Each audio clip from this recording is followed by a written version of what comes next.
అందరికీ నమస్తే అండి. వెల్కమ్ టు తెలుగింటి షడ్‌రుచులు. ఈరోజు వీడియోలో చాలా ఈజీగా అయిపోయే మెంతికూర ఎగ్ మసాలా కర్రీని ఎలా తయారు చేయాలో మీకు చేసి చూపిస్తాను.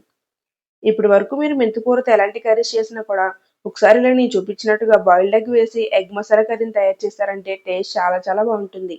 ఈ కర్రీ చపాతీకి, రైస్‌కి, పూరీకి ఎందులోకైనా సరే సూపర్ టేస్టీగా ఉంటుందండి. అలానే ఏదైనా తక్కువ టైంలో ఈజీగా, సులభంగా తయారు చేసుకునే కర్రీ ఏదైనా చేయాలనుకుంటే ఒకసారి ఈ విధంగా ట్రై చేయండి. ఈ కర్రీ మీకు తక్కువ టైంలో అయిపోతుంది. టేస్ట్ కూడా చాలా చాలా బాగుంటుంది. ఇప్పుడు ఈ టేస్టీ మేతి ఎగ్ మసాలా కర్రీని ఎలా తయారు చేయాలో చూసేద్దామా? దీనికోసం ముందుగా నేను 100 గ్రామ్స్ వరకు మెంతికూరను తీసుకున్నాను. ఈ మెంతికూర నుంచి కాడల్ని, ఆకుల్ని వేరు చేసుకొని పెట్టుకోవాలి.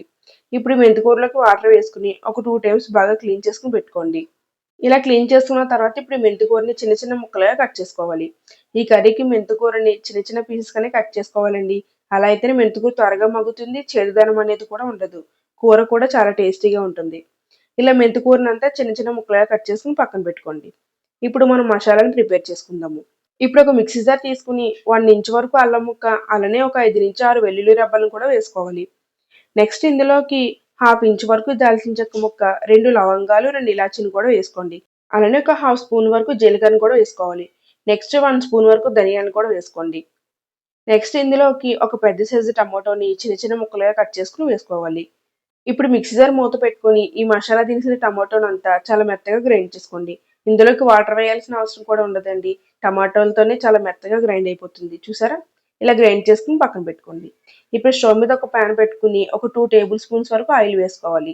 ఇప్పుడు ఈ ఆయిల్‌లోకి పావు స్పూన్ వరకు పసుపుని వేసుకోండి. ఇప్పుడు ఈ ఆయిల్ కొద్దిగా హీట్ అయిన తర్వాత ముందుగా ఉడికించి పెట్టుకొని 4 కోడిగుడ్లు వేసుకోండి. ఇలా ఎగ్స్‌ని వేసుకొని మంటను లో ఫ్లేమ్‌లో పెట్టుకొని గోల్డెన్ కలర్ వచ్చేంత వరకు ఫ్రై చేసుకోవాలి. ఎగ్స్‌ని ఇలా గోల్డెన్ రెడ్ కలర్‌లోకి మారేంత వరకు ఫ్రై చేసుకొని పక్కకు తీసుకోండి. నేను ఈ కర్రీని 4 ఎగ్స్‌తో చేస్తున్నాను. మీకు కావాలనుకుంటే ఇంకా పెంచుకొని వేసుకోవచ్చు. ఇప్పుడు ఇదే ఆయిల్‌లోకి ఒక పావు స్పూన్ వరకు జీలకర్ర వేసుకొని చిట్లనివ్వండి. ఇలా జీలకర్ర చిట్లిన తర్వాత ఇప్పుడు ఇందులోకి ఒక పెద్ద సైజు ఆనియన్‌ని ఇలా చిన్న చిన్న ముక్కలుగా కట్ చేసుకొని వేసుకోవాలి. ఈ కర్రీకి ఆనియన్స్‌ని ఖచ్చితంగా చిన్న చిన్న ముక్కలుగా కట్ చేసుకొని మాత్రమే వేసుకోండి. ఇప్పుడు ఈ ఆనియన్స్ అన్నీ ఒకసారి బాగా కలుపుకున్న తర్వాత ఇందులోకి మీ రుచికి సరిపడా సాల్ట్ వేసుకోండి. సాల్ట్‌ని ఈ స్టేజ్‌లోనే వేయడం వల్ల ఆనియన్స్ త్వరగా మగ్గిపోతాయి. ఇప్పుడు ఈ ఆనియన్స్ అంతా ఒకసారి బాగా మిక్స్ చేసుకొని గోల్డెన్ బ్రౌన్ కలర్ వచ్చేంత వరకు ఫ్రై చేసుకోవాలి. ఇప్పుడు మూత పెట్టుకొని ఒక 5 మినిట్స్ బాగా మగ్గనివ్వండి. చూసారా? ఇలా గోల్డెన్ బ్రౌన్ కలర్‌లోకి చేంజ్ అవ్వాలి. ఇలా ఆనియన్స్ అంతా బాగా మగ్గిపోయిన తర్వాత ఒకసారి అంతా బాగా కలుపుకొని ఇందులోకి మనం ముందుగా కట్ చేసి పెట్టుకున్న మెంతికూర ఆకుని వేసుకోవాలి. ఈ మెంతికూర ఆకు కొద్దిగా చేదుదనం కలిగి ఉంటుందండి. అందుకే మనం మంటను లో ఫ్లేమ్‌లో పెట్టుకొని ఖచ్చితంగా 5-6 మినిట్స్ వరకు మగ్గించుకోవాలి. అలా అయితేనే ఈ ఆకులోని చేదుదనం అంతా పోతుంది. కర్రీ కూడా చాలా టేస్టీగా ఉంటుంది. ఇలా అంతా బాగా ఫ్రై చేసుకున్న తర్వాత మూత పెట్టుకొని 5-6 మినిట్స్ వరకు బాగా మగ్గనివ్వండి. మధ్య మధ్యలో కలుపుకుంటూ ఉండాలి. ఇప్పుడు 5-6 మినిట్స్ తర్వాత మూత తీసుకొని ఒకసారి అంతా బాగా కలుపుకోండి. 5-6 మినిట్స్‌కి మెంతికూర బాగా మగ్గిపోయి ఉంటుంది. ఇప్పుడు ఇందులోకి మనం ముందుగా గ్రైండ్ చేసి పెట్టుకున్న మసాలా టమాటో పేస్ట్‌ని వేసుకోవాలి. ఇలా వేసుకొని టమాటో పేస్ట్‌ని అంతా ఒకసారి బాగా మిక్స్ చేసుకోండి. ఇలా అంతా బాగా కలుపుకున్న తర్వాత ఇప్పుడు ఇందులోకి మీరు తినే స్పైసీని బట్టి కారాన్ని కూడా వేసుకోండి. నేను 1 ½ స్పూన్ వరకు కారాన్ని వేసుకున్నాను. ఇలా వేసుకున్న తర్వాత అంతా ఒకసారి బాగా మిక్స్ చేసుకోవాలి. ఇప్పుడు కారము, టమాటో మసాలా అంతా పచ్చివాసన అంతా పోయేంత వరకు మూత పెట్టుకొని మంటను లో ఫ్లేమ్‌లో పెట్టుకొని 5-6 మినిట్స్ వరకు బాగా మగ్గించుకోవాలి.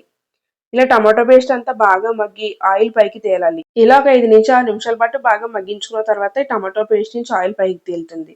అప్పుడు ఇందులోకి వాటర్ వేసుకోవాలి. ముప్పావు గ్లాస్ వరకు వాటర్ వేసుకుంటే సరిపోతుంది. ఇప్పుడు ఇందులోకి మనం ముందుగా ఫ్రై చేసి పెట్టుకున్న బాయిల్డ్ ఎగ్స్‌ని కూడా వేసుకోవాలి. ఇలా అంతా బాగా కలుపుకున్న తర్వాత ఇప్పుడు చిన్న చిన్నగా కట్ చేసి పెట్టుకున్న 2 పచ్చిమిర్చి ముక్కలను కూడా వేసుకోండి. నెక్స్ట్ ఒక రెమ్మ కరివేపాకును కూడా వేసుకోవాలి.